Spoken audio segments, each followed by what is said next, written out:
Olá, bem-vindas e bem-vindos a mais um episódio do podcast Mulheres Políticas. Eu sou a Lu Rodrigues e hoje nós temos uma conversa imperdível sobre imagem pessoal e corporativa. Desde os mais remotos tempos até os dias de hoje, a forma como nós nos vestimos tem um impacto direto na forma como nós somos percebidas e, principalmente, nos espaços que nós ocupamos na sociedade. Mas como a estética pode ser usada a nosso favor? Para falar sobre este tema, nós trouxemos uma convidada muito especial. Ela é mestre em moda pela UDESC, graduada em gestão de varejo de moda e técnica em estilismo e coordenação de moda, com uma sólida formação internacional em consultoria de imagem, foi co-idealizadora do primeiro curso de formação em consultoria de imagem de Santa Catarina e atua há 15 anos no mercado como consultora de imagem. Além disso, ela é consultora e instrutora credenciada pelo Sebrae Nacional, com ênfase no varejo de moda, e idealizou o primeiro aplicativo Cores do Brasil, uma ferramenta inovadora para a valorização da identidade visual no nosso país. Seja muito bem-vinda, Morango Gomes. Obrigada por ter aceitado o convite e fazer esta conversa conosco. Lu, muito obrigada, prazer é meu estar aqui e contribuir falando desse tema que é tão interessante, que pode ser leve, pode ser preocupante também e de tanta relevância no século que a gente está vivendo, porque me parece que todas as pessoas, que todas as camadas têm interesse, né, em entender aquilo que estão transmitindo e principalmente de que forma que elas podem usar ao seu favor. Viu? É possível, gente. Morango, a ideia do nosso podcast é trazer mulheres para falarem sobre as suas carreiras, sobre suas áreas de atuação, para inspirar outras mulheres e até mostrar cenários que às vezes a gente não está vendo. E eu vou te convidar nesse primeiro momento para te apresentar quem é a Morango pela Morango. E eu adorei esse nome, eu já perguntei para ela de onde veio, vamos ver se ela conta para gente. E como é que a moda, a imagem, a estética chegou na tua vida? Sim. Primeiro sobre o apelido, sim, não tem problema contar. Eu era criança, né? Eu vivi no interior, né? Aqui no Rio Grande do Sul, na minha fase de infância. E eu tinha um vizinho que plantava... Eles não tinham filhos e eles plantavam frutas, tinha um pomar. Não tinha divisão de terreno, assim, bem cidade do interior mesmo. E a gente roubava os moranguinhos ainda quando estavam rosadinhos. E um dia eu fui pega, eu era chefe do bando, digamos assim, a filha mais velha. A líder da turma. E eu, então, colhi os morangos ainda rosados e ele me pegou no flagra. E falou essa frase, te peguei, dona Moranguinho. Então, esse apelido aí acabou, né, num primeiro momento me deixando muito constrangida, né, mas acabou sendo divertido. E lá na adolescência ele foi resgatado na escola, no teatro, onde eu participei também. Ele acabou vindo, me acompanhando pela vida. E tu adotou ele para sempre. E eu adotei ele para sempre. E as pessoas não... Muito bom, porque ninguém esquece, né? Uma pessoa que tem esse apelido. Então, acabou sendo algo, assim, ao meu favor. Teria que agradecer a esse vizinho. Muito legal, muito bem. Sim. E a empresária, Morango, como é que foi? Como é que chegou esse campo de atuação, que é a imagem, que é encantador? Como é que tu te aproximou disso? Como é que ela chega na tua vida? Sim. Então, eu tenho... toda a vertical da minha vida, assim, profissional, ela está ligada à moda. Então, eu tenho uma formação em estilismo e coordenação de moda. Depois, eu já engrenei numa outra graduação que era em gestão de varejo de moda. Então, no estilismo, eu entendi toda a parte de desenvolvimento de produto mesmo, né? A criatividade, desenvolvimento, coleções. E no varejo de moda, que foi a segunda graduação, ele me deu uma visão mais comercial, de venda de produto, de como as marcas se comportam, de como as marcas... enfim, como é que elas desenvolvem o seu brand, para quem que elas estão desenvolvendo, público-alvo. Eu fiquei muito interessada nessa parte de gestão. E como eu não fui, assim, a melhor estilista, eu fiquei um pouco decepcionada com essa parte da criação, porque ela é muito solitária. E eu me considero uma pessoa extremamente dinâmica. Então, eu vi assim, olha, aqui na criação, como estilista, não é muito meu lugar. Meu lugar é estar com as pessoas. Então, na gestão de varejo, eu entendi que eu podia juntar esses dois conhecimentos de criação, de design e de gestão e utilizar esse conhecimento para ajudar as marcas de moda de uma outra forma, né? E bem nesse período também ali, que foi próximo dos anos 2000, no Brasil estava chegando essa profissão de consultoria da imagem. Era tudo muito novidade. Então, eu costumo dizer que eu sou das consultoras da imagem que cortou o mato. A gente pegou essa profissão assim... Eu fui a segunda consultora da imagem de Santa Catarina. A primeira delas hoje não vive mais no Brasil, né? Uma pessoa muito querida, Aline França, hoje mora em Amsterdã. Ela foi a primeira e eu achei aquilo sensacional, maravilhoso, cuidar da imagem de pessoas, trabalhar o efeito das cores na imagem, né? Os códigos visuais da imagem.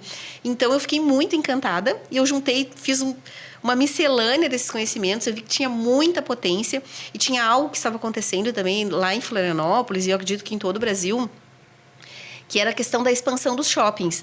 Então, o que eu visualizei? Eu acho que naquele momento ali eu também tive uma visão de mercado. Né? Eu acho que aí surgiu o senso de empreendedorismo.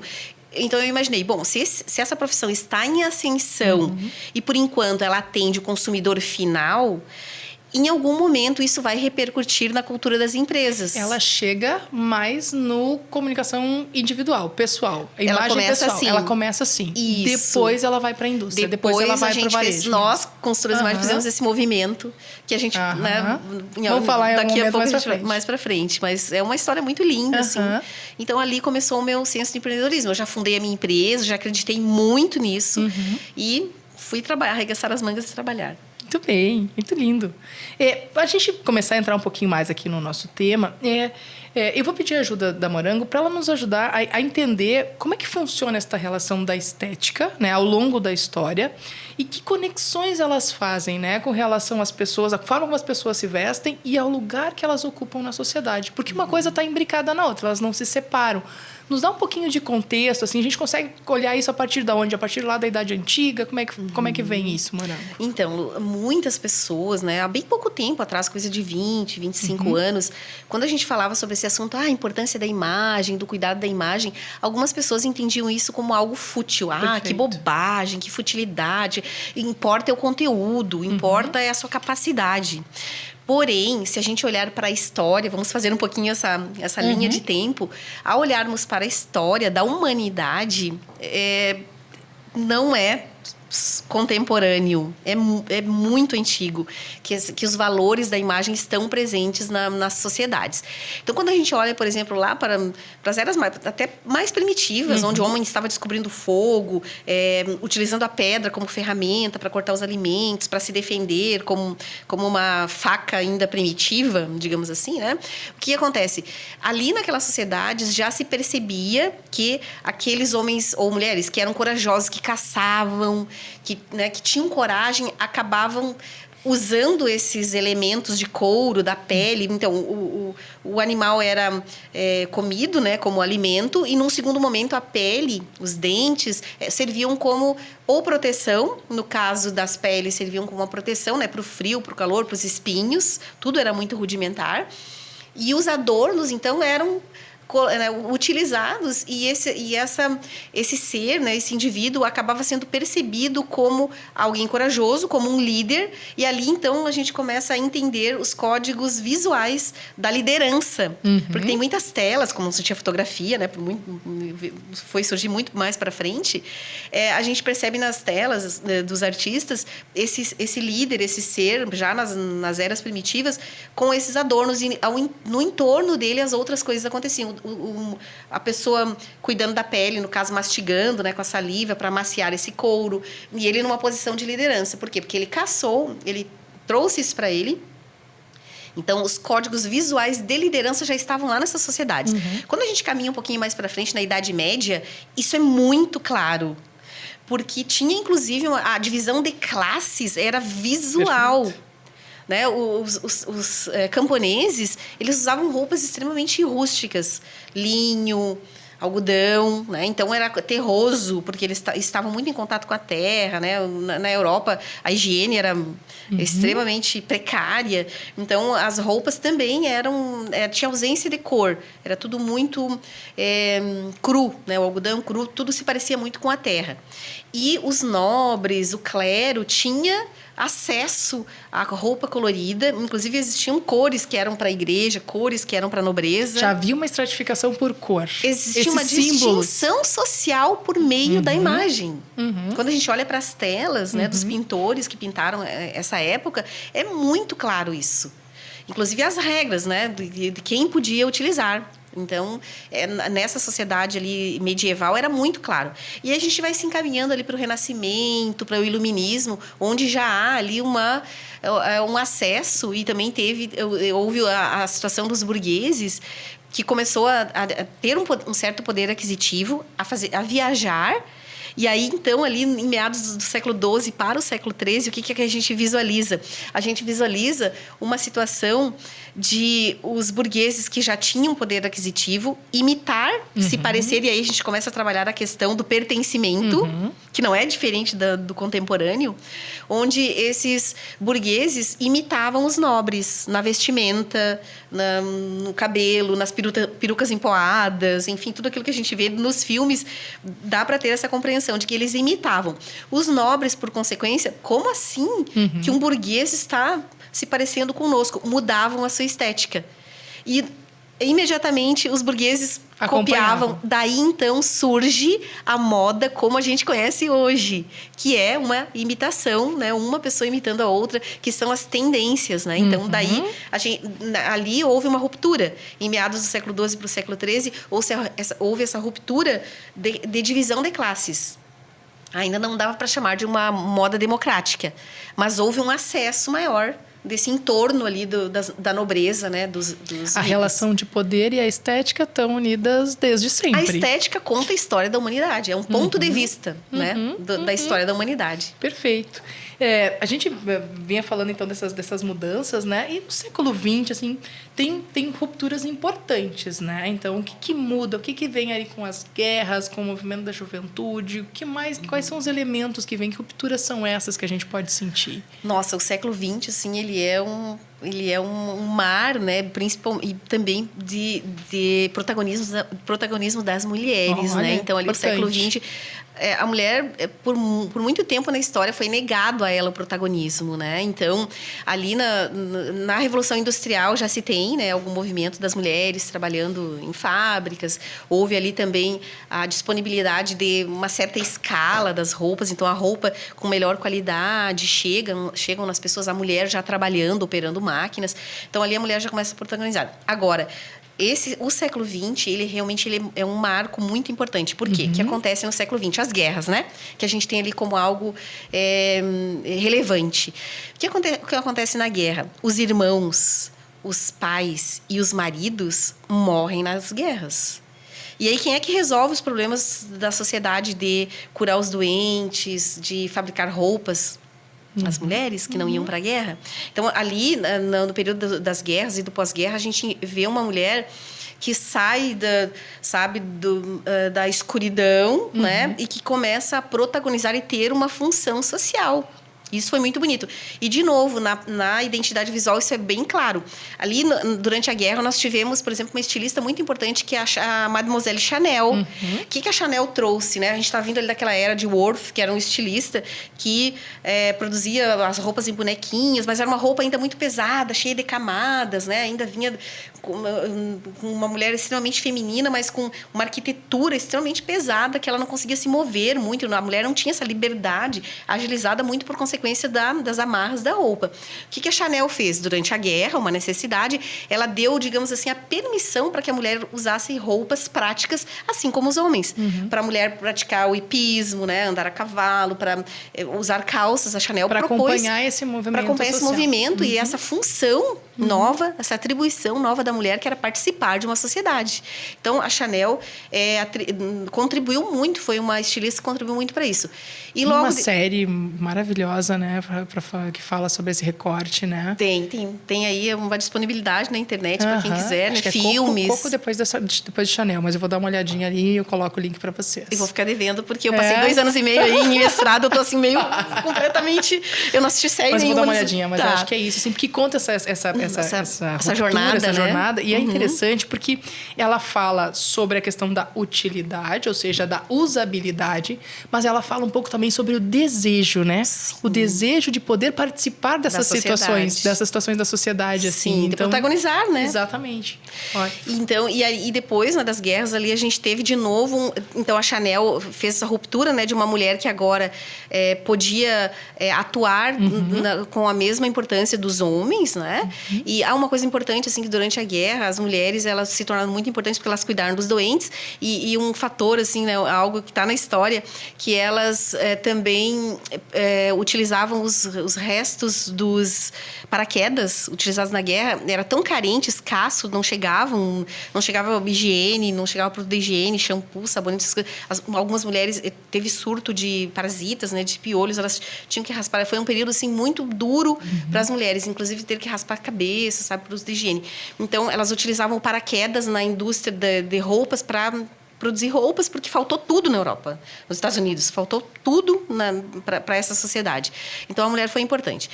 E logo depois tem também um estilista que tem um peso muito importante, que foi Dior, que ele rompeu um pouco com a estética da Chanel, que era uma mulher preocupada com as questões práticas, né, de trabalho. Ele resgatou a feminilidade, porque toda a sociedade estava querendo no pós-guerra, buscar essa doçura, sabe? Então, ele resgatou no look de Dior, né, a jacket, que era aquela, né, bem jaqueta bem acinturada, né, orgânica, feminina, resgatou um pouco da feminilidade da mulher, dizendo assim, não, olha, a mulher pode protagonizar, mas ela também pode voltar a ser feminina. E aí nascem os filhos da guerra, os baby boomers, né? Que vão ser, depois lá vão se consolidar como os hippies, né? Que de novo quebra tudo de novo, porque eles queriam romper com essa rigidez, né, daqueles períodos do pós-guerra, da guerra, e eles trazem essa miscelânea de espiritualidade, de colorido, né, da libertação da mulher quanto querer ou não ter filhos, a pílula, assim. Então, olha só quanto repertório a questão da imagem proporciona e pode ser, né, contar essa linha de tempo magnífica da humanidade por meio da imagem como resultado dos sentimentos, né, e dos períodos em que a sociedade estavam vivendo. E isso fala também um pouco, né, sobre os momentos de resistência, assim. E aí eu vou te fazer essa pergunta, porque é uma pergunta bem política, né? Então, ela também foi um espaço de resistência para as mulheres? Tu vê essa tendência de resistência das mulheres nesse momento? Sim, acho que como ali nos períodos da guerra, onde a mulher consegue sair de uma situação de invisível para a sociedade, não ser valorizada, tu te referes ao contemporâneo? Ao contemporâneo. Sim, eu acho que é resistência, sim, porque acho que a mulher, ela é mais julgada do que o homem, né? Em todos os aspectos. Eu ia te fazer essa pergunta. No ambiente corporativo, no ambiente de liderança, a imagem feminina... Muito. É muito mais. Me parece que se um homem, né, ele for para uma situação de um nível de formalidade médio, tá? Ele for com um tênis, uma calça jeans e uma camisa sem gravata, tudo certo.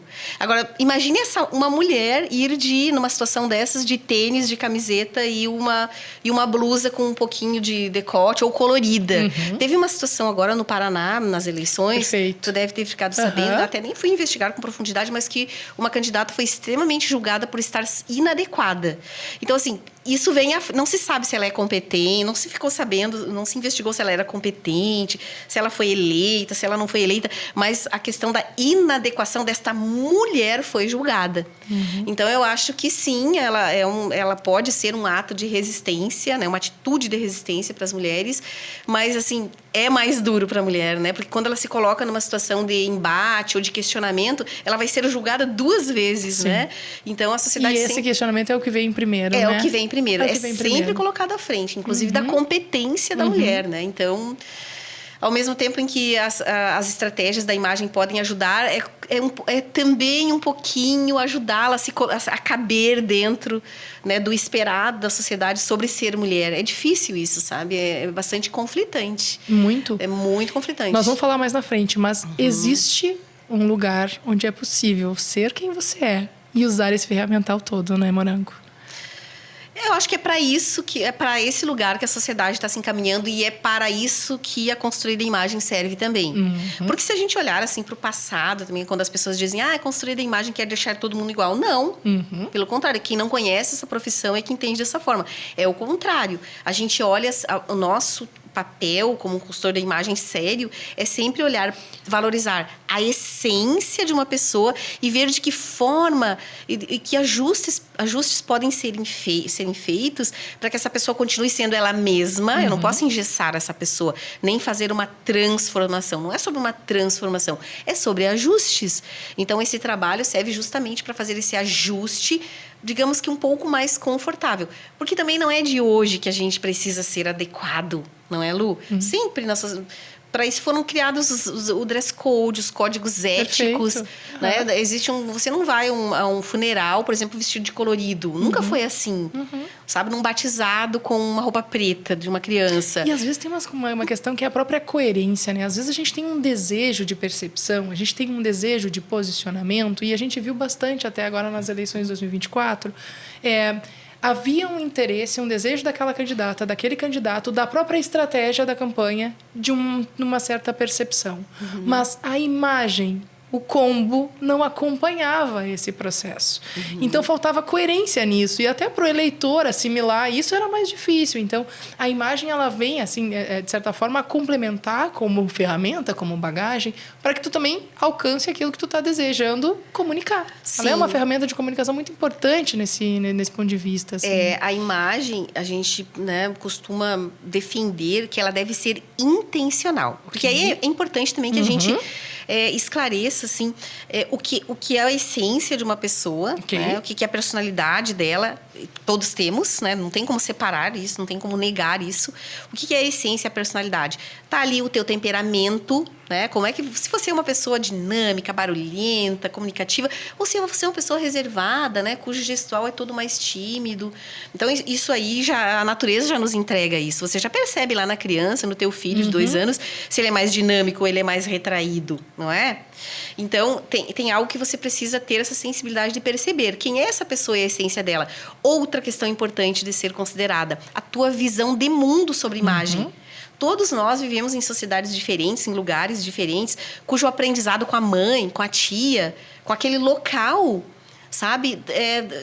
Nos ensinou ou nos guiou para o que é bonito, o que é feio, o que é certo e errado para aquele lugar. Tanto isso é verdade que quando você sai da sua, né, principalmente para quem vive no interior, e vai para uma universidade, chega lá na universidade, qual é a primeira providência, o primeiro impacto que essa moça, que esse moço, que esse jovem sofre 3 meses depois, é muito rápido, ele volta para sua cidade e ninguém o reconhece? O cabelo. Primeira coisa que um jovem... O cabelo. É, o cabelo. Perfeito. Uma menina, às vezes, que tem aquele cabelo longo, que para sociedades ainda, né? Mesmo para sociedades contemporâneas, quantas jovens você enxerga de cabelo curto como o meu? Pouquíssimas. Por quê? Porque o cabelo, ele é um valor do estereótipo feminino. Então, as pessoas esperam, principalmente em sociedades mais machistas, que as mulheres tenham o cabelo grandão. Então, eu já atendi mulheres que têm, nessa parte, uma grande dor que o marido não permite que elas cortem o cabelo. Então, é a visão cultural e a essência. E aí, tem uma pergunta fundamental, que é onde vai estar a nossa estratégia de mudança da imagem. Então, a essência, como ela é de verdade, que não tem como negar. Porque eu posso vir vestida de um jeito, mas em 3 minutos de conversa, eu me revelo. Porque é a minha personalidade. Então, não tem como eu negar a minha personalidade. Mesmo visualmente eu posso, em 3 segundos, depois não mais. Então, não sustenta. Personagens não se sustentam. Não se sustentam. Além de não caber, né? Porque é cansativo, pesado, isso. não se sustenta, não dura muito tempo. Essência, visão de mundo dela, o que ela entende de bonito, feio, certo, errado, chique, elegante, tá? E aí, o que realmente importa, que vai fazer diferença nessa consultoria, que é o teu objetivo da imagem. Perfeito. É assim. Às vezes não importa mais tanto a tua essência, a tua visão de mundo, mas sim onde esse profissional precisa chegar. E aí, claro, a gente vai considerar tudo isso, mas até onde ele pode ir, tá aqui. São os limites dele. Às vezes é um fator religioso, às vezes é um fator cultural mesmo, né?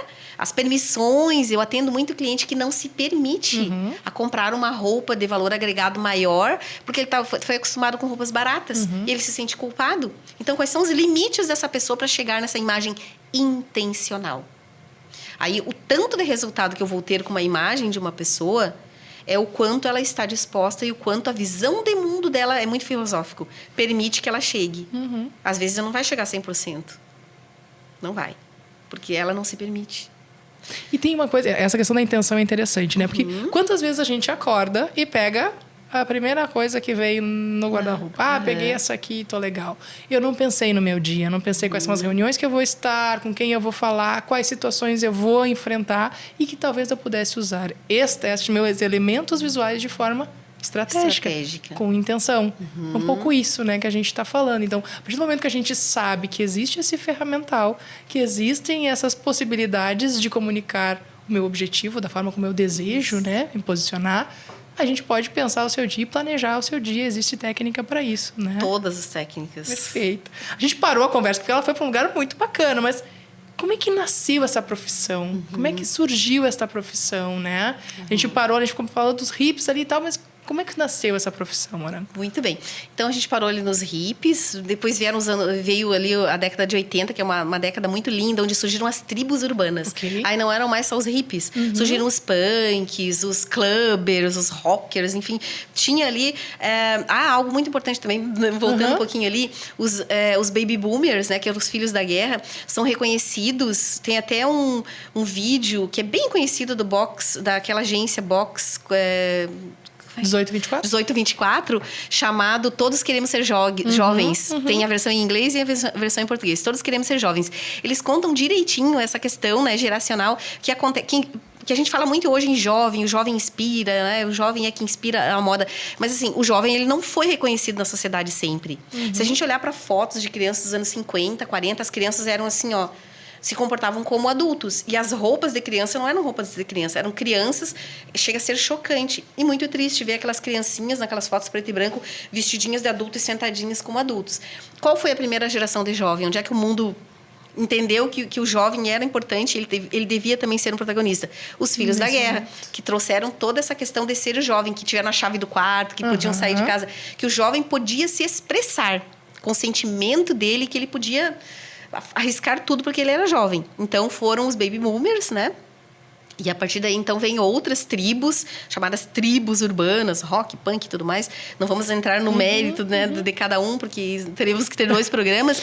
Aí a gente chega aí na década de 90, né, onde há uma grande, assim, democratização, as marcas entendem, e aí também há uma segmentação de mercado. As marcas não podem mais ser aquele lugar onde se vendia feminino, masculino, infantil e de banheira de criança, bicicleta, não mais. Então, as marcas também se posicionaram ali entre os anos 80 e 90. Nós somos um nicho de jeans, somos especialistas em feminino, somos especialistas em masculino. Então, o mundo do varejo também precisou se acomodar, tá? E aí, a profissão de consultoria de imagem, ela nasceu assim, tá? Lá na década de 20 ainda, na escola Bauhaus, o professor suíço Johann Itten, né? Ele observou, né, professor de arte, ensinava os alunos de arte a pintar, enfim, fazer esculturas. Ele observou uma coisa interessante, que os alunos tendiam, né, tinham a tendência em repetir cores e características de cores nas suas obras de arte, segundo as suas características pessoais. Então, uma pessoa clarinha, de olhos azuis, pele branquinha, cabelo loirinho, usava cores claras, né, com baixa saturação nas suas telas. As pessoas de cabelos escuros, olhos escuros, né, pele branca, usavam contraste. Azul escuro, branco, a briga da luz e sombra. Ele assim, olha que interessante, isso ficou registrado em 1920, na escola Bauhaus, com o professor Johann. Lá na década de 40, uma outra artista chamada Susan Cagew, ela observou, então, essa teoria, né, desse professor, esse relato desse professor, e começou também a observar e fazer testes com tecidos, então, de cores vibrantes, de cores claras, de cores escuras em pessoas, e viu que realmente dava para associar as cores dos tecidos e a característica da cor, se era alta saturação ou brilhante, ou mais opaca, tudo estava nos rostos humanos. Então, ela separou os tecidos e associou também às estações do ano. Então, como é que são as estações do ano? O verão é o contrário do que as pessoas dizem rapidamente, tá? O verão, é amarelo, dourado. Não, o verão é tudo bem azul e bem verde, cores frias. No verão. Jamais diria. No outono, as folhas ficam amarelas, avermelhadas, né? Então, no outono é tudo mais amarelado, mais dourado. Na primavera é dourado, mas é mais clarinho. no inverno, cores mais dramáticas, profundas. Então, ela associou as estações às características humanas. E ali então surge essa, né, os estilistas começaram a usar então essa técnica de fazer uma roupa harmonizada com a beleza da pessoa. Se eu tenho cabelo bem escuro e pele bem branca, eu vou sustentar muito bem o preto e branco. Já uma pessoa que é toda clarinha, olhos claros, baixa saturação, né, que tu coloca ela numa escala de preto e branco, é tudo igual, ela não vai sustentar o preto. Por quê? Porque o preto vai ficar no primeiro plano, vai jogar essa pessoa para trás, ou seja, desvaloriza a beleza dela. E assim surgiu, então, essa função de também considerar as características da pessoa na hora de desenvolver uma roupa para ela. Tá? E aí surgem as primeiras consultoras de imagem ali nos Estados Unidos, né? Livros.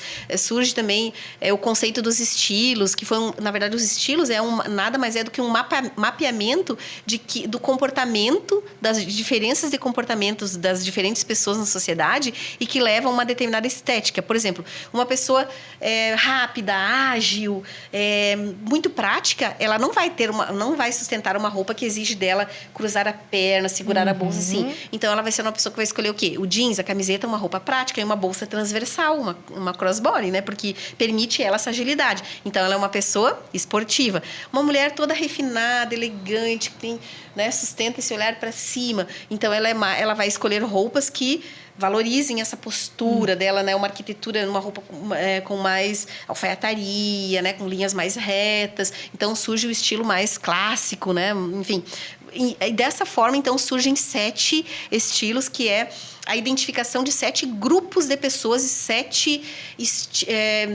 estéticas diferentes. Então, daí já temos a questão da cor, mas, por coincidência, ele surge a partir da identificação da cor. E depois esses conhecimentos vão se somando, então, aos estilos, às características de cores, aos comportamentos, aos temperamentos, e nasce a profissão da consultoria de imagem. Temperamentos, eu acho essa expressão maravilhosa. Temperamentos. Nos Estados Unidos, inicialmente, era muito assim para artistas, sabe? Para celebridades. Era um serviço caro, né? Como é que ela se difundiu? Democratizou? Assim, democratizou. Pelo interesse das pessoas, porque é um assunto assim muito fascinante. Não existe uma pessoa com quem eu converso, o que você faz? Sou consultora de imagem. Ai, como é que eu estou hoje? Então, assim, ó, de homem a mulher, de senhora a criança, sabe? É um assunto muito fascinante. E muito filosófico também. Então, as primeiras consultoras de imagem estavam ali, né, nos anos 80, mais ou menos. E no Brasil, ela chegou aqui por volta de meados também dos anos 90, com a professora Ilana, que ela, inclusive, criou o primeiro curso no Brasil, uma pessoa maravilhosa. E ela também tinha essa técnica de ajudar as suas alunas, né, a entenderem o que é o estilo. Para você entender de estilo, você tem que entender de comportamento, de sentimento, de essência, né? Ela ensinou também essa técnica das cores. Inicialmente, a gente buscava com os trapézios, é a minha época, quando eu comecei também. A gente era muito focado em descobrir qual é a sua temperatura. Mas depois a gente evoluiu, né, e percebeu que não é só sobre temperatura. Porque eu, por exemplo, a minha principal característica não é a temperatura, nem quente, nem fria. Mas sim eu sou de valor, ou seja, é de profundidade. Eu sou um inverno escuro. Então, a minha principal característica não é temperatura. É a minha segunda característica. Então, assim, começou a se considerar outras questões, né? O inverno escuro, ele tá mais ligado a valor, que é o nível de profundidade da cor. Tá? Então, são cores mais escuras. Hoje, eu tô com o cabelo mais branco, eu já perdi um pouco dessa característica. Mas, então, começou a se explorar, assim, outras características, né, da cor, das personalidades, e a gente chega nessa profissão que, hoje, o Brasil é o maior território, a maior expansão dessa profissão no mundo. Que fértil foi aqui, né? Foi muito. Tem uma escola, que inclusive está em Porto Alegre, né, maravilhosa, que eles tinham a sua sede na França, era única. E que no Brasil foi escolhido como a primeira escola fora da França para se ter uma Porto Alegre. Porto Alegre. Eu tenho, inclusive, uma das minhas formações por eles. Qual é a escola? École. Sim, eles são da Vandré, são uma pessoa maravilhosa. Então, o Brasil, ele é muito fértil. O brasileiro é muito sensual, ele gosta, ele é interessado, ele contrata muito consultor. Hoje a gente dá um banho, inclusive, nos Estados Unidos. Excelente. De tanta oportunidade. E depois a gente também levou isso para o varejo, né? Que a gente vai chegar num outro momento onde houve um movimento, né? Esse movimento da pessoa física interessada acabou gerando uma nova necessidade no varejo, né? Uma coisa levou a outra. Uma coisa levou a outra. Então, assim, para além um pouco do consumo, assim, como é que a gente pode trabalhar a ideia da imagem pessoal como uma ferramenta de poder?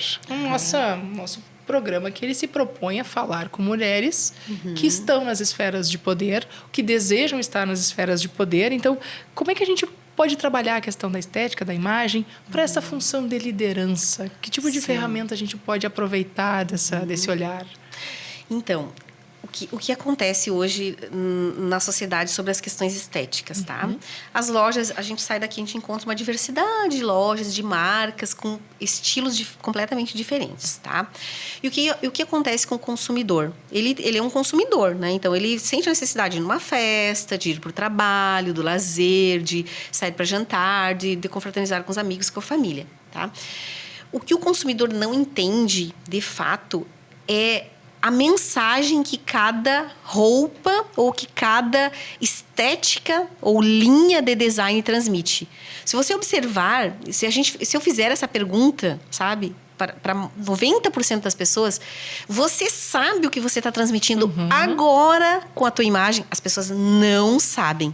Então, assim, como é que tu vai ter estratégia? A estratégia de poder, se você não conhece a linguagem. Qual é a mensagem do que você está carregando? Quando você compra um brinco, escolhe um brinco para sair. Tu sabe qual é a mensagem daquele brinco, o que ele está transmitindo? A outra pessoa que está te olhando, ela também não tem a teoria, mas tem uma questão que devemos levar em consideração. Que ela sente. Existe um lugar no nosso cérebro, tá? Chamado amígdala, que é um lugar aqui atrás dos olhos, aqui no meinho, que ela é responsável pela interpretação das imagens do olho humano. Então, o ser humano, ele enxerga algo e acontece um milagre. Ele tem uma emoção. Ele não tem tempo de racionalizar. Então, quando você me viu, quando eu cheguei aqui hoje, nós nos conhecemos hoje, você teve uma emoção e eu sobre você. E sabe o que está ligado a essa emoção? Você não me conhece ainda, nunca ouviu, não teve a oportunidade de me conhecer com profundidade. Está ligado ao que você está vendo. Então, qual é a virada de chave de você ter, portanto, uma imagem estratégica? É entender a linguagem visual. Perfeito.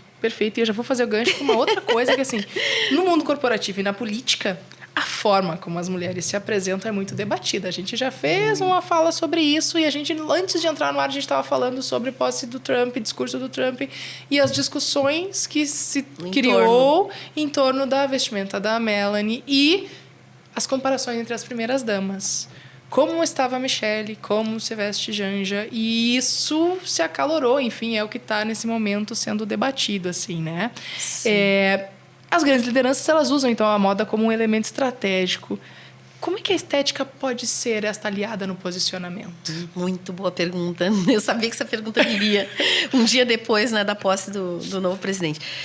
Se nós observarmos da primeira vez que o presidente, então agora, novamente presidente Trump, foi eleito, a Melanie estava... Não sei se faz te recordar da cor que ela usou. Eu não me lembro. Eu sei que ela não foi nada... Não foi legal, não foi bem recebida. Ela não foi bem recebida. Deixa eu te contar.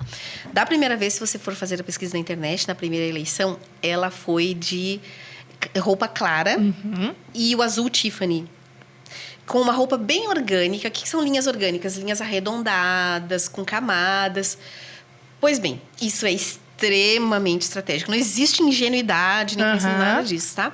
Porque as cores claras, quando você quer adesão, quando você quer proximidade, você vai utilizar as cores claras, que aproximam, são aconchegantes. Por que as imagens católicas, as santas, todas são com cores azuis, clarinhos? Na nossa sociedade, o nosso cérebro entende o azul do céu. Quarto de criança é preto? É vermelho? É laranja? Não, por quê? Porque o azul acalma, ele gera aconchego.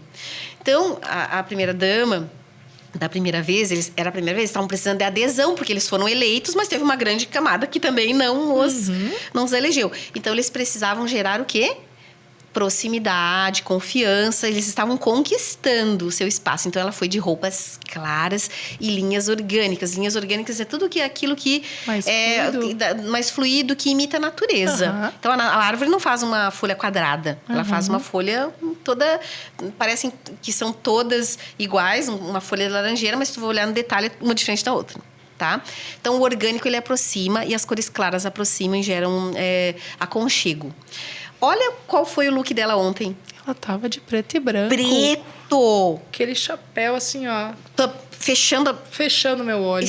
Linhas duras. Não quero ser vista. Não quero ver. Distanciamento, porque eles voltaram ao poder. Eles estão com tudo agora. Então, nesse segundo momento em que eles foram escolhidos novamente, colocados no poder novamente, né, numa situação democrática, eles estão por cima, acima de tudo. Então, ela não precisa provar mais nada para ninguém. Ela foi de preto, com o rosto, com aquele chapéu de linhas retas, que você mal via nas fotos, a gente fica procurando o olho dela. Ela não precisa provar nada, não precisa de mais de contato visual. Linhas extremamente retas, que são linhas de autoridade, linhas de liderança, de força e também de um pouco de distanciamento. Por quê? Agora eles estão voltando. Eles não estão chegando, eles estão voltando. Então, assim, é muita estratégia, sabe? Não existe... De novo, infelizmente, sabe? Porque, assim, eu trabalho, assim, meu Deus, insistentemente. Eu acho que a minha missão no mundo, assim, é ajudar as pessoas a entenderem essa questão de o que elas estão transmitindo. Porque, assim, Lu, não é mais sobre moda. Não é mais sobre só consumo, sabe? É também sobre... As pessoas querem ver algo... As pessoas ficam felizes quando elas se deparam com uma obra de arte, com uma escultura, sabe? É sobre estética, é sobre conforto visual, é sobre ser adequado, é sobre você também conquistar mais rápido por meio de um conforto visual que você gera. E, às vezes, até de valorizar a outra pessoa. Porque quando você se veste adequadamente, quando você faz o melhor... Com a sua estética, quando você vai ao encontro de alguém, você está prestigiando essa pessoa. Da mesma forma que você desprestigia quando você vai no casamento do seu melhor amigo com uma roupa totalmente inadequada. Então, eu acho assim que as sociedades, né, esses novos conhecimentos, eles vão ajudar esse consumidor a entender o que ele está escolhendo. E isso vai bater em algo que é mais importante ainda do que tudo isso que eu estou falando, que é a sustentabilidade. Que já foi muito claro para a gente agora na pandemia. Que foi o momento em que as pessoas ficaram em casa. Não precisava, né? Não entenderam que elas tiveram que contratar terapia, personal organizer, sabe? Elas tiveram crises existenciais perguntando assim, por que eu tenho isso? Então, assim, todos esses conhecimentos levam ao mundo, né? Tem grandes marcas agora, aí tem uma grande... marca de fast fashion que teve que remodelar todo o seu sistema de posicionamento e vendas, porque isso é o próprio consumidor que está pressionando as marcas. Porque, assim, a imagem, a estética, a gente está apresentando um ferramental como um auxílio, né, na forma como a gente quer se comunicar, mas ela também, a pressão por estéticas irreais e distantes da gente nos adoecem, né? Também elas podem ser usadas, é uma faca de dois gumes também, né? Então, tu falou da época aí da pandemia, onde a gente teve que se revisitar em muitas coisas e as marcas tiveram que entrar nesse... entender este novo comportamento, mas a gente também não pode deixar de olhar que essa pressão estética também pode causar muito dano, né? E as mulheres parecem ser... maior ainda, a gente já falou um pouco sobre isso, assim, né? Mas eu vou pegar esse gancho para te perguntar o seguinte, na primeira conversa que nós fizemos, assim, para nos apresentarmos, tu me disse, Lu, os homens têm me procurado um pouco mais. Homens em posições de liderança, né? Porque aquele terno e gravata já não os representa mais tanto. Exatamente. Então, essa fluidez que parece que para as mulheres é o oposto, né? A mulher, para estar numa posição de poder, ela precisa tem uma série, um checklist aqui, né, de cumprimentos visuais. Ao homem, então, parece que está vendo uma inversão, né? Um desequilíbrio. Fala um pouquinho sobre isso, porque me chamou muita atenção essa fala. Sim, as pessoas me perguntam, né? Ai, mas e os homens? Eles são interessados? Muito interessados. E hoje eu vou te dizer que tem uma equivalência na procura, né? De homens e mulheres na consultoria da imagem. E já vou te dizer porque, de novo, é histórico isso, tá? De novo, é comportamento. A partir dos anos 90, ali, o David Beckham, pode falar nomes, assim, né? Que foram expoentes desse novo comportamento masculino, que foram as próprias mulheres também que contribuíram para isso. As mulheres se cuidaram, e de repente elas começaram a fazer essa cobrança sobre o homem também. A gente não quer mais esse homem tão bruto, né? Esse homem tão selvagem, né? Que tinham campanhas publicitárias que os homens mostravam seus pelos, né? Então isso era sinônimo de masculinidade. Então essa mulher começou também a dar dicas, né, a entender e aceitar esse homem que também cuidava da beleza. Tanto que a indústria por exemplo, de lâminas de barbear, até ali os anos 80, eu me lembro, eu era criança, não existia uma lâmina de barbear para as mulheres. As campanhas eram só para homens e as mulheres que se virassem. Então, assim, o mundo começou a ser pensado para as mulheres, assim, a níveis máximos. Hoje, tudo que a mulher pensar de higiene, enfim, de beleza, tem. E então os homens também sentiram essa necessidade. E algo muito importante aconteceu, que foi eles se permitirem. E esses homens, influências, assim como esse David Beckham, houve outros, né? O outro jogador de futebol, Ronaldo, o português, como me fugiu o nome dele? Cristiano Ronaldo. Também é considerado, né, um homem extremamente cuidado e deram nomenclaturas para eles, né? Então, o que acontece? Esses homens que são referências, eles trouxeram também uma permissão para os homens, entre aspas, comuns, se cuidarem, a se depilarem e não acharem que isso fere a masculinidade, sabe? A usar roupas coloridas que também que necessariamente não fere a masculinidade dele. Então, houve uma permissão do próprio homem por meio dessas influências desses homens importantes, né? E a indústria começou também a desenvolver produtos com maior cuidado, né? Específico, segmentado para os homens. E eles entenderam isso, e principalmente as mulheres aceitam. E hoje eu vejo assim que uma mulher que faz consultoria de imagem comigo, ela assim, tu faz pro meu marido também? Porque ela quer esse homem cuidado, sabe? E aí a gente entra na questão então assim, o homem tem interesse hoje, ele também percebeu a necessidade disso, e não só por questão estética, também por questão de estratégia.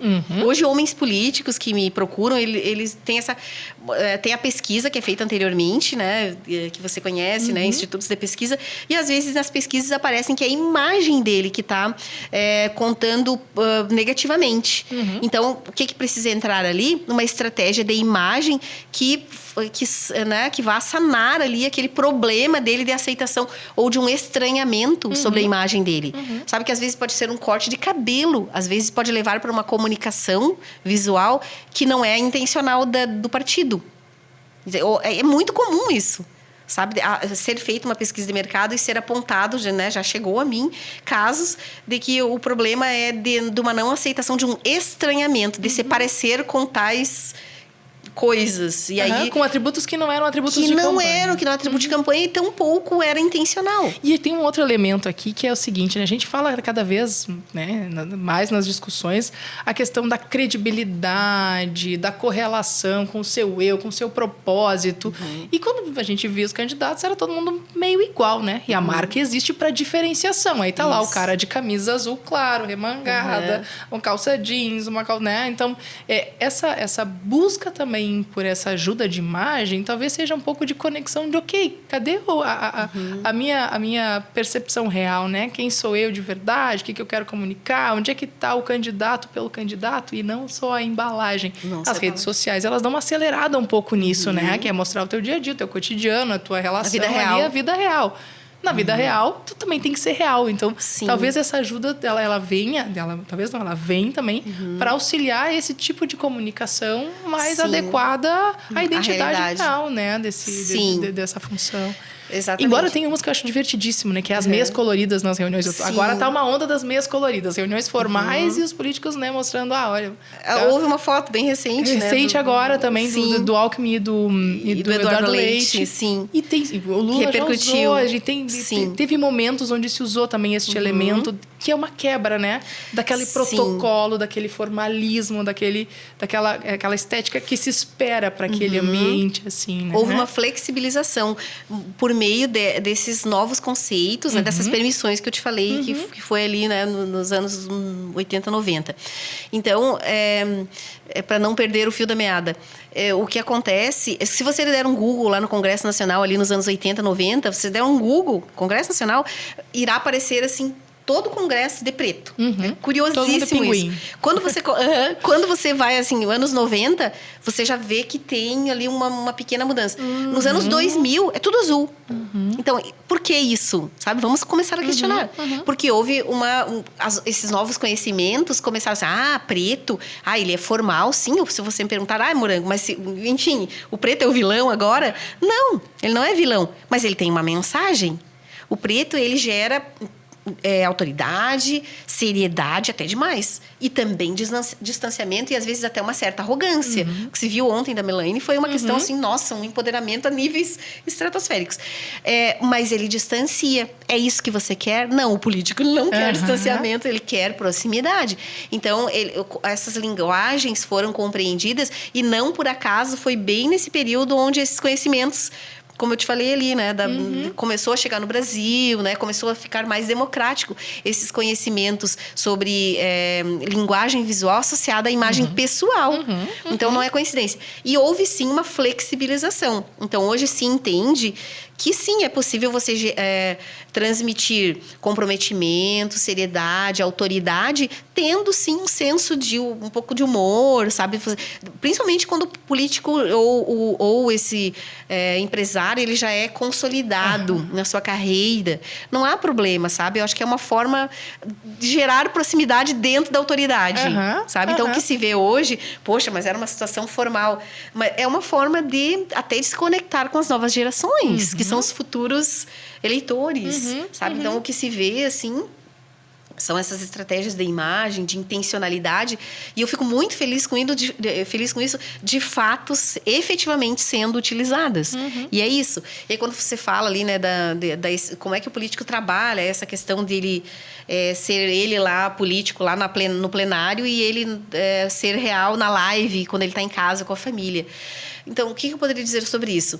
Que mesmo você estando em casa, você fazendo os seus stories, as pessoas irão perceber cuidados e desleixos da mesma forma. Porque tem uma diferença de uma imagem flexível, informal, para uma situação de descuido. Sabe? Então, o cuidado, ele é importante mesmo nas situações informais. Mesmo você com a família. Uma coisa que eu oriento, assim, os meus clientes, né? Os homens e as mulheres, que abandonem aquela roupa de ficar em casa. A roupa de ficar em casa é um tiro no pé. Porque acaba que, assim, para os outros, você faz o melhor. Olha eu vestindo a chapeuzinho. E para você mesma, e para sua família, e para sua intimidade, você entrega o pior. Então, para responder isso, assim, o cuidado, ele é muito bom. Porque vou entrar agora em algo, assim, que eu vivenciei, tá? Eu tive câncer de mama em 2018. Uma situação, assim, bastante gravíssima, porque eu estava amamentando minha filhinha de 1 ano e meio, e esse diagnóstico foi demorado porque foi confuso, né? Com uma inflamação, com a amamentação. Claro, imagina. E a minha situação gravíssima. E eu fui quimioterapia, todas as etapas, né, de um protocolo de tratamento oncológico. E eu vou te falar que eu não consegui usar preto durante o meu tratamento oncológico. Eu zerei meu guarda-roupa de preto. Por quê? Porque culturalmente eu entendo preto como luto na nossa sociedade. O preto, assim, tirei, mesmo eu sabendo de toda a questão, eu na situação de uma paciente, eu disse, meu Deus, preto não, eu não usei preto, tá? E eu usei a imagem, o meu autocuidado como uma estratégia de me sentir bem. Tanto que eu recebia elogios quando chegava lá no hospital, as pessoas assim, nossa, que coragem, que linda, parabéns. E eu não parei meu trabalho, nada disso eu segui. E muitas pessoas, quando eu ia dar palestra, eu segui trabalhando, nem desconfiavam que eu estava com câncer. E a minha situação era muito grave. Por quê? Porque na imagem eu não é negar. Pelo contrário, aquilo me ajudava a acordar de manhã, eu vestia uma roupa linda para eu me sentir bem, bonita, sabe? Resgatei a sensualidade, porque ali foi uma forma de me sentir... Porque a mulher, em tratamento oncológico, ela tem muitas perdas, né? Cabelo, sobrancelha. Gente, é uma situação muito grave. Então, ela cuidar da imagem... A estratégia de cuidados com a imagem, ela se torna ali quase que um salvamento para ela resgatar a feminilidade. Existe uma estatística que mostra que muitas mulheres são abandonadas por seus parceiros durante o tratamento oncológico. Por quê? Sociedade machista, e ela perde a sua feminilidade. Como se a feminilidade estivesse apenas em um cabelo, sabe? Você, né? E no peito. Então, é muito duro, assim, de novo. É duro, né? É inóspito, é bastante difícil, né? Sempre é mais... Para a mulher. Né? Certeza. Para as mulheres. Com certeza. É que história linda de relação da imagem Sim. com a autoestima. Porque isso é uma coisa que vem com muita frequência para a mesa, né? Por exemplo, a dificuldade que as mulheres têm de se posicionarem em situações constrangedoras, onde na grande maioria a mesa é formada por homens Na e política? ela é na política, nos cargos de liderança, enfim. E as mulheres... Teve uma psicóloga muito bacana que conversou conosco, a Clarissa, que ela disse, Lu, nós conseguimos falar, né, nos posicionarmos com mais facilidade em ambientes onde nós nos sentimos seguras. E uma boa imagem, uma imagem intencional, construída, estratégica, ela traz segurança. Então, esse é um caminho que se retroalimenta, né? Então, tu cuidar da estética, cuidar da imagem, pode te ajudar também nesse outro contraponto. A se posicionar e a se sentir melhor, enfim. A estar num ambiente onde tu tá segura contigo mesmo. Olha só, tem um case que tem muito a ver. Conta. Olha o case. Então, o case é uma situação real. Uma deputada, na época ela era deputada estadual, me procurou. E ela me trouxe essa dor. Eu preciso fazer uma consultoria de imagem porque eu sou tratada como fofinha, queridinha. Me chamam por apelidos, assim, no diminutivo.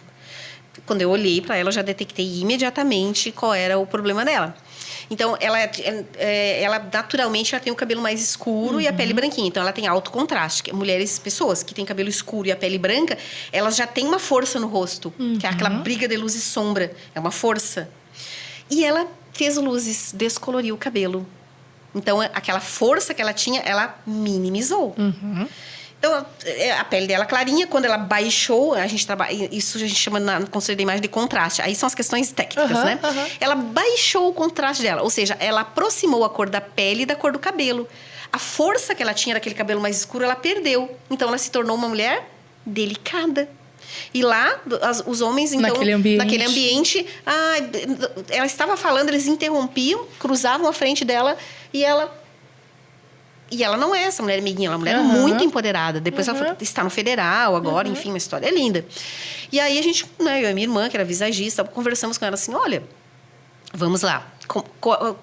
Deixa eu te contar como é que você está hoje. Né? Então, porque uma das estratégias é te contar, Lu, hoje, com a tua imagem, com o teu cabelo, com as tuas cores, com os acessórios que você escolhe, você está transmitindo esta mensagem. Tá bom para você? Não, meu Deus, eu não sabia. Aí ela assim, nossa, o que eu faço? Dá para cortar o cabelo amanhã de manhã? Dá. Nós mudamos, trouxemos o contraste natural dela. Porque, olha, aí vem a questão da pressão. Ser loira, que é cultural em determinadas regiões, ser loira é o bonito naquela sociedade. Ali é ser loira. Tem muitas cidades do Brasil que valorizam essa questão do ser loiro, tá? Então, nós voltamos o cabelo dela pro natural. Ali a gente já resolveu metade dos problemas. E também ela tinha um cabelo mais longo. O cabelo longo, ele é sedutor, ele traz esse estereótipo, ele tem essa construção do estereótipo esperado da feminilidade. A mulher de cabelo longo, né? É feminina, é sedutora. Porém, ela também traz uma questão de enraizamento, né, de uma dependência, enfim, né, de uma certa submissão na linguagem visual, né, tá ligado à religiosidade para algumas religiões, né, não significa que toda mulher tenha que cortar o cabelo aqui, por favor, né, mas a gente, olha, se você quer passar autoridade, né, olha só a visão masculina sobre a mulher, o cabelo, né, as artes visuais contam que uma mulher, quanto mais aproxima o cabelo do ombro, ela tá se tornando independente, ela não tem que provar mais nada para ninguém. Então, é autoridade e independência. Por isso que a gente vê um movimento de muitas mulheres agora com os cabelos curtos. Então, o cabelo dela foi parado aqui, que transmite autoridade, independência, e voltamos ao contraste natural. No outro dia, quando ela chegou, ela assim, gurias, eu preciso dar esse depoimento para vocês. Mudou tudo. Mudou absolutamente tudo no tratamento das pessoas sobre mim. Porque ela estava transmitindo uma mensagem e ela conseguiu chegar numa mensagem de autoridade. Que era o que ela desejava. E aí é tão lindo, porque não é assim, vamos mudar. Não é sobre mudar. O que você quer transmitir? Então, existe uma linguagem... Não é sobre deixar a sua feminilidade, o seu olhar sedutor. Até porque tem algumas mulheres, tem outras questões que entram, mulheres altas, altas... Não, às vezes não é harmônico. Uma mulher autônoma, Cláudia Raia, tem um cabelo curtinho. E outra, se a sensualidade é uma ferramenta importante, né, porque as pessoas confundem sensualidade com vulgaridade. Não. Sensualidade é um grande empoderamento. Se aquilo é muito importante para ela, ela vai ficar com o cabelo comprido. Porque a gente vai trabalhar outras frentes de autoridade, que pode estar numa alfaiataria, numa linha reta, e a gente vai preservar o cabelo dessa mulher, porque ele é muito importante na linguagem dela. Sabe? Então, tudo tem que ser olhado assim sob o ponto de vista do indivíduo. O teu resultado não vai ser igual ao dessa pessoa, nem dessa pessoa. Porque a tua intenção pode ser diferente da outra. Mas, às vezes, sim, tem algumas questões... Tem alguns resultados que são muito impactantes. Importante. Coisa mais linda. A gente falou um pouquinho sobre mercado, né? E tu já me apontou 2 vezes. Lu, existiu um movimento dos profissionais da área de imagem que foi para dentro da indústria, que foi para a área do varejo. Então, fala um pouquinho assim, como é que as organizações, né, vêm incorporando um pouco desse conhecimento da consultoria e a cultura corporativa mudando em cima disso, assim, e das próprias empresas, né, que trabalham com isso. Sim, vou começar pelo corporativo, tá? O corporativo, hoje, ele tem uma dor, tá? Que eu sou solicitada, assim, às vezes por bancos ou por times de arquitetura, banco e contadores, né, empresas de finanças, assim, que é a questão desse choque geracional. E aí nós vamos entrar de novo na questão dos millennials e das gerações X, que o geração X ele era muito obediente, né? Ele dava respostas para a empresa, entregava, trabalhava depois do expediente e entendia esse dress code mais rígido, o chamado uniforme, né, até então, né? Os millennials romperam muito, eles flexibilizaram demais a imagem, sabe? Eles têm muita autonomia, eles não... se não deu, foi demitido, tudo bem, ele vai para outra. Então, eles romperam, eles trouxeram uma flexibilização. E agora, nesse momento que a gente está vivendo agora, então, tem essa mistura dentro das organizações desses millennials que são flexíveis, tá? Querem trabalhar home office, que entregam de toda forma, e essa geração mais rígida. Então, as organizações, os bancos, eles precisaram refletir sobre isso. E como não é algo que você pode impor mais, porque esses millennials, né, eles têm um pouco mais de dificuldade de aceitar as imposições. O que acontece? Eles precisaram criar, assim, um manual, sabe? Dizendo assim, olha, quem sabe por aqui. Olha, esses códigos aqui... Então, a consultoria da imagem, esses conhecimentos, eles entraram dentro das organizações quase como uma solução de orientar as pessoas, de dizer, olha, por mais que vivamos em um mundo mais flexível, que a meinha colorida... Tudo bem, um cabelo que gere uma certa autoridade. Por quê? Não é só sobre a organização, é sobre o cliente da organização. E aí a gente algo que precisa ser percebido. Que o cliente de uma organização financeira, por exemplo, né, um banco high ticket, digamos, né, ele tem uma expectativa sobre tudo que é visual dentro daquele banco, porque ele tem costumes, ele tem uma cultura. E ele quer... E todos os pontos de contato comunicam. Todos os pontos comunicam. Então, essa organização, ela se preocupa, sim, em que o seu time, que todas as questões visuais, comportamentais e de linguagem desse time, de gerentes, enfim... esteja muito bem trabalhado e muito bem alinhado, que é uma entrega. Então, o que acontece? A consultoria de imagem entrou como um direcionamento. E então, eu sou contratada, eu e as minhas colegas, para dar palestras falando da importância desses códigos visuais. Tem um código que fala sobre informalidade, sobre diversão e criatividade. Não é para um banco. Né? A sociedade, o próprio colaborador, quando eu pergunto para ele, você contrataria uma pessoa assim se você estivesse monetizando num mercado extremamente sério? Não, ele entende isso. E aí, então, a gente se direciona para um manual de permissões ou de alertas. Olha, isso aqui não, um cabelo zoado, um cabelo colorido, talvez não seja mais o adequado para uma determinada organização. E assim, eu acho que tudo aquilo que, pensando agora numa pessoa que está indo para o mercado de trabalho, todo conhecimento que pode ajudá-la a andar mais rápido é muito importante, tá? Tem uma pesquisadora da London School of Economics que escreveu Tentando lembrar o nome dela agora, daqui a pouco vem. Ela escreveu ela tem uma pesquisa de mestrado que fala sobre... Ela chamou de capital erótico, que na verdade é o capital visual, tá?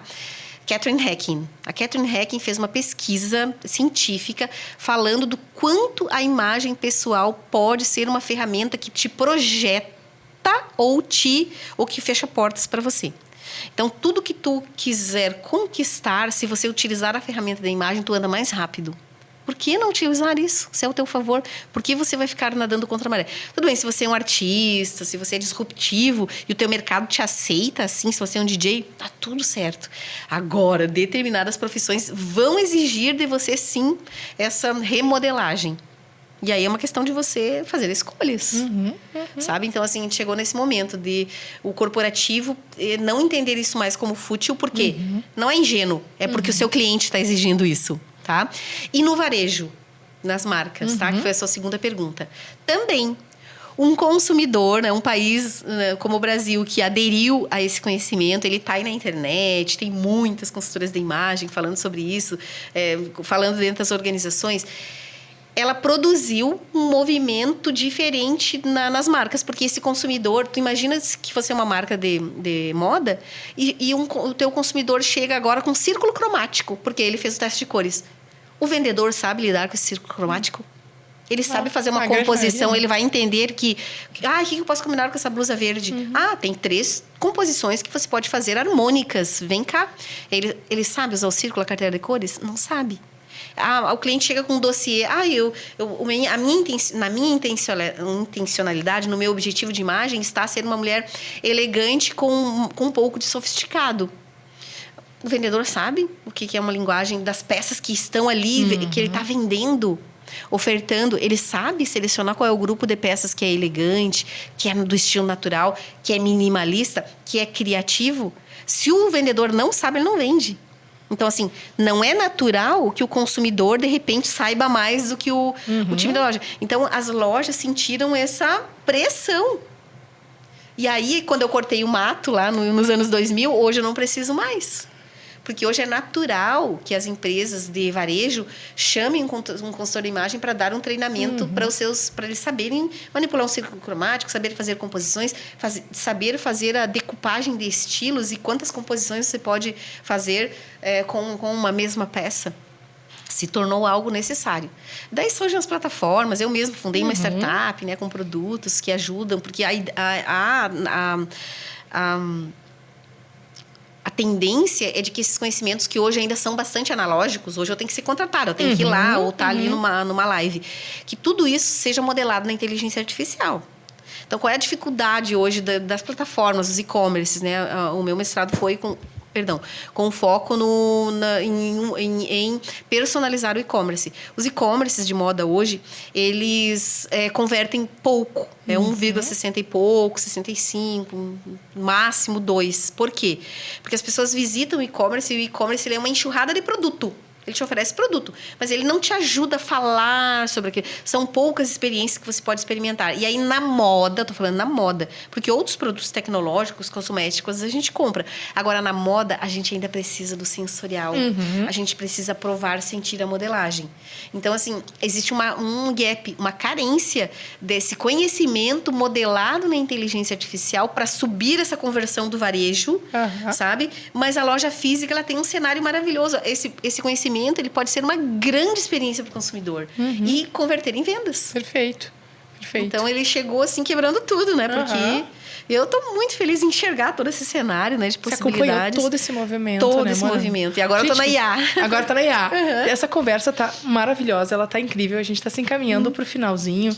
E eu ainda tenho algumas breves questões, assim, né? E eu diria assim, Morango, se tivesse um conselho, se tivesse que dar um conselho só para as mulheres que querem usar a sua imagem para ascender na sua carreira, no seu cargo, numa função pública, qual seria... Para traduzir melhor, né, esse posicionamento, qual seria o conselho, né? Sim, hoje esse conhecimento, como eu falei, você não precisa necessariamente, se quiser me contratar, ótimo, mas assim, esse conhecimento, ele é muito democrático, tá? Tem livros, você coloca no Google lá, consultoria da imagem, tá? Você segue as consultoras da imagem, que a gente está num país com maior quantidade, né, maior escala de consultoras da imagem. Então, esse conhecimento está muito disponível, em lives, no Instagram, em livros, sabe? Então, conhecimento sobre os estilos. Então, busquem conhecimentos livres, né? Que estão aí gratuitamente para todo mundo, tá?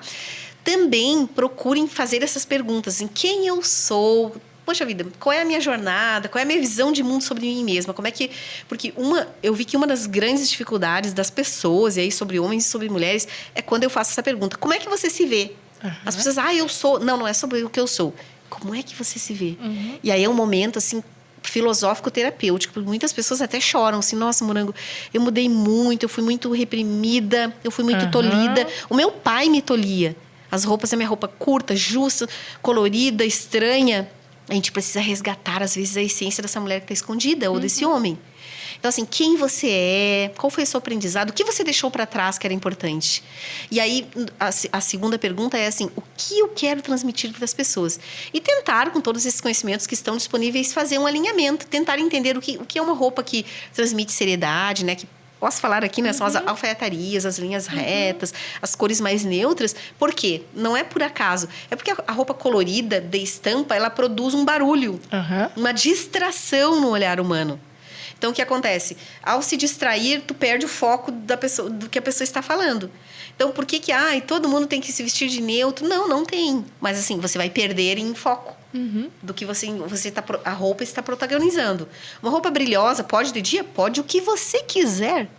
Mas, assim, tem uma questão que vai acontecer, as pessoas não prestarem tanta atenção na sua voz. Então, a roupa, um óculos, quando um óculos, é que eu estou vendo que você está de óculos colorido, ele chama bastante atenção. Tudo bem, mas ele chama atenção. Então, procurar entender qual é a mensagem, assim, que os elementos visuais, né? Porque aqui a gente vai tratar a roupa como elemento visual. O quanto ele te projeta e o quanto ele te sabota. Então, quando um brinco te sabota, ou quanto uma roupa se harmoniza contigo, e quanto uma roupa te coloca no primeiro plano. Quando você vai de neutro, de uma cor lisa, assim, você não gera distração. A pessoa foca em ti, porque não tem elemento que está te distraindo. Então, é sobre isso. Procurar se informar sobre a mensagem. E se eu quiser contratar a Morango, se eu quiser descobrir onde está a Morango, como é que eu faço? Quais são os contatos que ficam disponíveis aí para nós, Morango? Então, eu tô no Instagram, né? @morangogomes, que é eu acho que é o canal mais rápido, onde as pessoas vão hoje, né? Buscar nosso perfil. Eu acho que no @morangogomes ali as pessoas já podem... É o teu principal canal ali. É o meu principal canal. Muitas mulheres, certamente, se inspiram na Morango. E quais são as mulheres que te inspiram, Morango? Quem é que nessa tua trajetória, nessa tua carreira, quais são as mulheres que fazem diferença, assim, pra ti, que tu olha diferente? Então, Lu, eu admiro, assim, eu tô de olho nas pessoas que estão no meu entorno, assim, pessoas muito, assim, entre aspas, comuns, tá? Não são, assim, grandes celebridades, mas são pessoas que efetivamente me inspiraram, assim, nossa, olha, ela fez, que coisa linda. Então, assim, primeiro, né, eu admiro muito a minha mãe. Minha mãe tem 70 e pouquinhos anos agora, e a minha mãe, ela tem... Embora já esteja aposentada, a minha mãe tem uma rotina. A minha mãe me ensinou sobre disciplina. A minha mãe, todos os dias, às vezes sábado, ela define, na sexta-feira se ela vai trabalhar, sábado, amanhã ou não. Mas a minha mãe levanta 6 e pouquinho da manhã, passa batom vermelho, ela é costureira. E ela... café da manhã para a família, cuida da família, que ela está aposentada, e ela senta na máquina, ela diz assim, hoje eu vou fazer tanto em costura. E ela vai lá, ela faz tudo aquilo, ela entrega no prazo. A minha mãe é extremamente compreensível. Então, minha mãe, assim, é uma grande inspiração para mim, tá? Fora que ela trabalhou em controle de qualidade, como bordadeira, na moda, assim, meu Deus, minha mãe me inspirou demais. Eu admiro, assim, também mulheres empresárias que estão no meu entorno, a Bettina Ramos, da Nano Vetores, né, que é uma multinacional de nanocosméticos, né? Uma mulher incrível que faz, que é líder.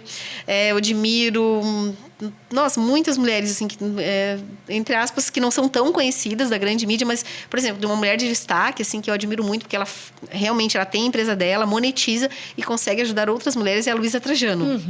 Maravilhosa. Então, maravilhosa, sabe? Ela, ali na pandemia, ela foi importante para outras empresas. Ela não só bateu recordes de venda, como ela ajudou outras empresas a vender. Então, assim, que mulher corajosa, sabe? Então, assim, sempre que eu quero fazer algo que parece difícil... tem também mais uma que merece esse destaque. A minha professora, né, Icleia, que também... Icleia Silveira, que foi a minha orientadora, que fundou o curso de moda lá na faculdade UDESC, e que ela disse assim, que só vai sair da UDESC quando ela implementar o doutorado. Então, quando eu olho para aquela mulher, sabe? Um dia ela me falou uma coisa assim que me emocionou, sabe? Ela assim, Morango, eu já podia estar aposentada. Eu até, né, assim, fico emocionada quando eu falo isso, mas assim, e às vezes eu passo o final de semana e o meu bumbum dói. De tanto que eu reviso pesquisa, que eu olho para a pesquisa dos meus alunos, porque eu quero deixar um legado nessa universidade, sabe? E eu tive a sorte de ter ela como orientadora, assim, essa mulher me inspira demais. E ela tem uma frase que no primeiro dia do mestrado, ela chega na sala de aula e fala assim, ó, deixa eu falar uma coisa para vocês, o mestrado não é para qualquer um. E quando os 18 alunos, né, lá no final, com a data, não foram todos que conseguiram entregar no prazo, eu consegui entregar no prazo, porque essa mulher me deu a mão e falou assim, nos meus dias difíceis, ela disse assim, ó, o quê? Tu tá pensando em desistir? Eu nunca pensei em desistir, né? Mas ela assim, ó, o quê? Mas nem pensar, tu vai para casa e amanhã de manhã tu me entrega isso, sabe? Ela me fazia ver que é possível, sabe? Então, essa mulher me inspirou demais. Eu sou muito grata a ela. Então, assim, essas mulheres estão no meu entorno, sabe? Que são mulheres, entre aspas, comuns, são as minhas protagonistas. Ai, que lindo, eu fiquei emocionada. Eu também. Pessoal, nós estamos chegando ao final. Essa conversa foi demais. Se você gostou desse conteúdo, se tem interesse que a gente produza mais informações nesse formato, deixa o seu like, deixa o seu comentário, compartilhe se achar que pode interessar mais alguém. Morango, eu quero te agradecer mais uma vez pela tua gentileza, pela sua tua abertura de trazer tanta informação pra gente e te deixar à vontade se quiser deixar alguma palavra para nossa audiência. Eu que agradeço, estou muito grata, assim, eu acho que cada dia da nossa vida, né, é um presente, assim, acordar, e hoje eu acordei muito motivada e feliz por estar aqui em Porto Alegre, que é uma cidade que eu amo, hoje eu tenho muitos clientes e empresas, né, hoje eu resido em Florianópolis, mas eu estou com o meu coração muito aqui também, então te agradecer demais por essa oportunidade de me comunicar com essas mulheres maravilhosas, eu imagino que sejam mulheres incríveis e que honra, né, estar sentada aqui nessa mesa e compartilhando um pouquinho da minha jornada e contribuindo também, né? E eu aprendo com essas mulheres também.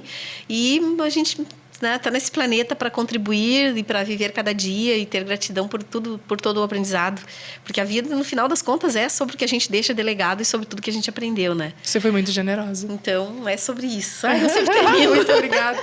Pessoal, que agradeço. Muito obrigada, um grande abraço e até a próxima.